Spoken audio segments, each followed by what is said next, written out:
Hi friends, ఇవాళ మీకు ఒక చిన్న స్టోరీ చెప్తాను. ఒక వ్యక్తి ఒక వ్యక్తి తను వెళ్ళాల్సిన గమ్యంలోకి నడుచుకుంటూ వెళ్తున్నాడు అన్నట్టు. అది ఏదో ఒక గమ్యం అంతే. స్టోరీ వినండి. వెళ్ళేటప్పుడు తనకు కొన్ని ముత్యాలు కానీ, కొన్ని రాళ్ళు, కొన్ని విలువైన రాళ్ళు, డైమండ్స్, బంగారము, రకరకాల రాళ్ళు దొరికినాయి అన్నట్టు. తనకి వెళ్ళే దారిలో పోతా ఉంటే అన్నీ తీసుకొని ఒక సంచిలో వేసుకున్నాడు. అన్నీ ఏది దొరికినా అది సంచిలో వేసుకుంటా పోతాడు. పోయేటప్పుడు కొంత దూరం వెళ్ళేసరికి సంచి అనేది ఆటోమేటిక్గా కొద్దిగా బరువు అవుతుంది. అన్నీ ఏది దొరికినా వేసుకునేసరికి కొద్దిగా బరువు అవుతుంది.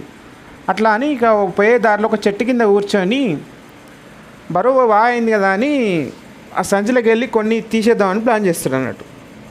అసలు విషయం ఏంటంటే, ఆయన దొరికిన రాళ్ళు కొంచెం ఉండేసరికి, బరువు ఎక్కువ ఉండేసరికి ఇది విలువైంది కావచ్చు అని అనుకొని రాళ్ళను ఉంచుకొని మిగతా ఈ ముత్యాలు, వజ్రాలు, బంగారం అంటే తనకు వాటి విలువ తెలియదు అన్నట్టు. తెలియసరికి ఆ మిగతావన్నీ విలువైన అన్ని కింద పడేస్తాడు. వట్టి రాళ్ళను పట్టుకొని పోతాడు. అట్లా పొంగ మళ్ళీ కొన్ని దొరుకుతాయి. ఇక ఆయనకు అదే పని. ఇప్పుడు రాళ్ళు అనేది ఏదో విలువైంది అనుకున్నాడు.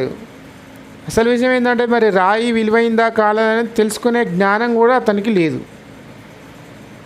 అట్లా ఇప్పుడు ఈ స్టోరీ ఎందుకు చెప్తున్నానంటే, మనం కూడా మన జీవితంలో ఎంతోమంది పరిచయం అవుతారు. స్నేహితులు, ఎవరో పరిచయం అవుతారు.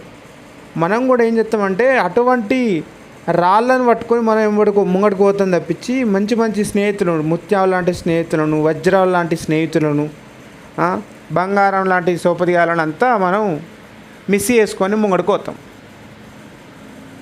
అందుకోసం ఏంటంటే, మీ స్నేహితుల్లో మీకు పనికొచ్చేవాడెవడు, బంగారం లాంటి స్నేహితుడెవడు, మోసం చేయకుండా మీ అభివృద్ధి కోరుకునేవాడు ఎవడున్నాడు అని చూసి వాళ్ళతోని మీరు ప్రయాణాన్ని కొనసాగించండి. ఇది స్టోరీ నేను చెప్పాలనుకున్నది.